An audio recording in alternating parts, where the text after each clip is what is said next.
La question 32 du CE1D mathématiques de 2019, c'était un petit problème de proportion. Des problèmes de proportion, c'est courant en CE1D, et on en avait notamment en 2016 et en 2018.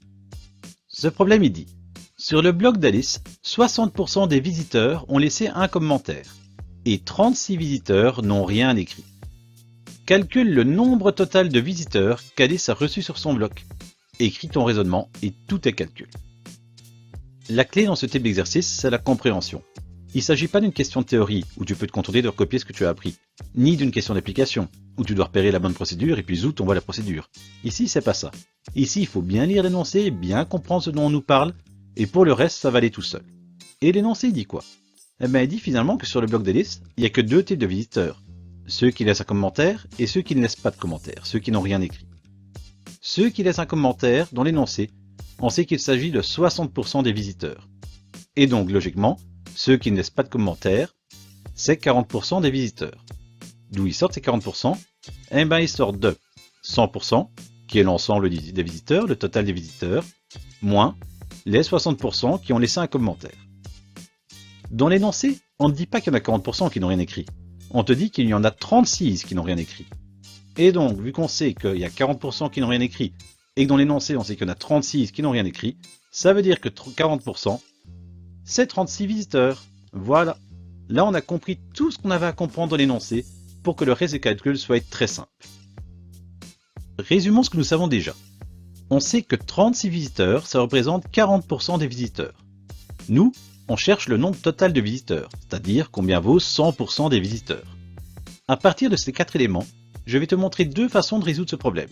Deux façons très proches finalement, parce qu'on fera exactement les mêmes calculs. Il y en a une qui nécessite un peu plus de théorie et l'autre un peu plus d'application. Première méthode, je vais passer par une propriété de proportion qui dit que dans une proportion, le produit des extrêmes est égal au produit des moyens. Propriété que j'avais déjà utilisée dans la question 30. Ici, en gros, je suis en train de te dire que dans notre proportion, 36 fois 100, ça devrait être égal à 40 fois le point d'interrogation, 40 fois le nombre total de visiteurs. À partir de là, il n'y a plus qu'à faire le calcul. 36 fois 100, 3600. Et 40 fois le point d'interrogation, 40 points d'interrogation. C'est clairement simplement une petite équation. Si ça ne te parle pas ce genre d'équation, il faut imaginer un x à la place du point d'interrogation. Il y a une vidéo là-dessus, je t'invite à aller la voir. Bon, en fait, c'est très simple. Ce genre d'équation, il suffit de diviser l'élément qui est tout seul, ici le 3600, par le coefficient de x, par le nombre qui est devant le x. Comme ceci, voilà, je divise tout ce petit monde par 40. 40 points d'interrogation divisé par 40, ça me laissera un seul point d'interrogation. Et 3600 divisé par 40, ça fait 90. 90 égale le point d'interrogation. 90 égale le nombre total de visiteurs. Je mets une petite phrase. Le nombre total de visiteurs est 90. Et j'ai déjà terminé. Tu vas me dire, c'est bien gentil, mais 3600 divisé par 40, c'est pas si évident que ça.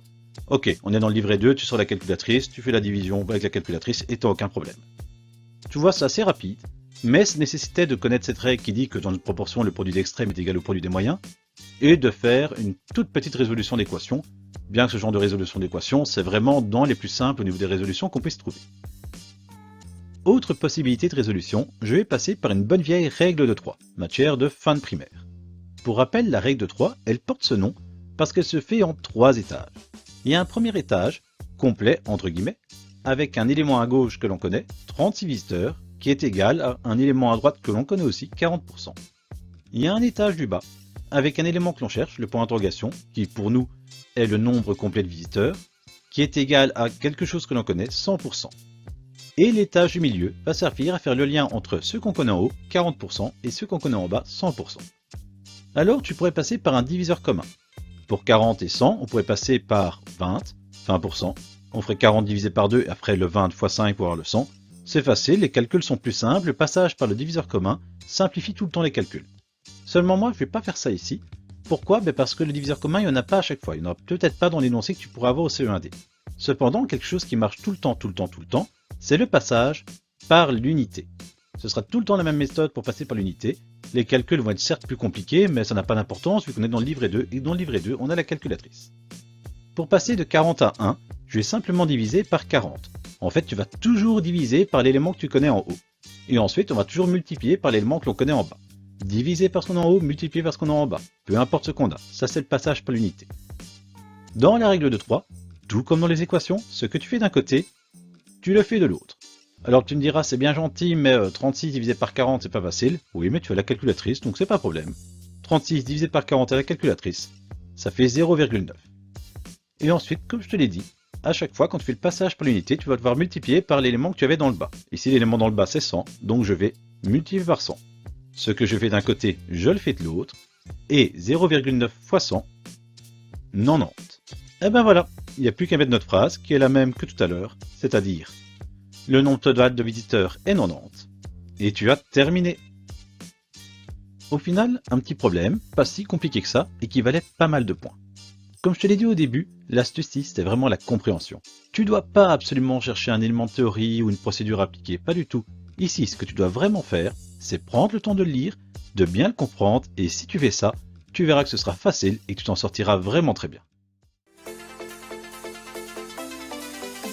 Dans la prochaine question, on parlera de statistiques. On va lancer des dés, c'est Las Vegas au CE1D. Pour ne rater aucune des questions, n'hésite pas à t'abonner à la chaîne. À très bientôt!